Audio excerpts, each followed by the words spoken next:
Now we have a project set up with some geo inside of Mari, let's take a look at how we can work with layers. I've selected my base color channel and open up the layers palette. Layers may be a way of working that you're familiar with if you've used any photo editing software before. However, since we're working in 3D, we've got a few extra options and tricks up our sleeves. So let's make a layer. Clicking this button here creates a new layer.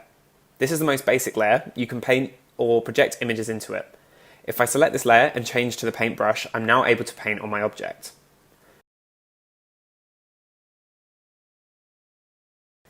It's a masterpiece.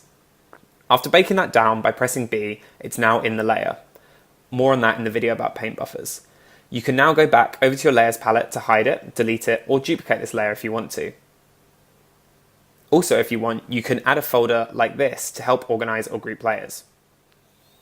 Next, let's talk about procedural layers. This is where I think Mari really comes into its own. Here you can add anything such as patterns, fill colors, different types of noises, or triplanar projected images. For now, I'll go down and add a tiled texture.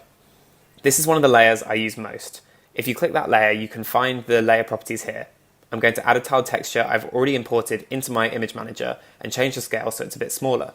A tiled texture goes across your UVs, so that's why it's important to have uniform scale across your model's UVs. If you get seams, which you will, you can use another layer on top to hand paint some scene cleanup. I suggest you take a look through all the different types of procedural layers that are here. There's way too many to go through now, but there are some real hidden gems. Along the top of the layer palette, we have this drop-down menu which selects our current layer's blend mode. You can change how the layer reacts with others. The ones I use the most are multiply, which uses the image to only darken, and add, which uses it to only add the light values. Sometimes just stepping through the list and experiment gives you results you never knew you wanted. Let's say overall this layer is a bit too dark. Well, how can I change that? With an adjustment layer, which does as the name suggests. You can add an adjustment layer by selecting one from this menu. Like procedural layers, there are a lot of really useful things in here, but for now, let's just use the levels.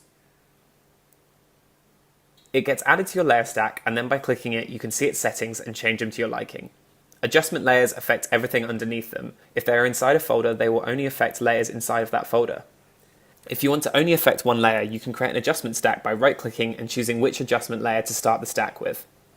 Also worth noting is you can create adjustment stacks, layers, procedural layers, and masks from along the bottom with these buttons here. An icon will now appear to the right of the layer to indicate you have an adjustment stack created, and clicking it will create a tear-off window showing you every adjustment layer currently inside that stack. Finally, let's talk masks. Let's say I only want to affect the glass on this camera. You can right-click any layer to add a mask to it.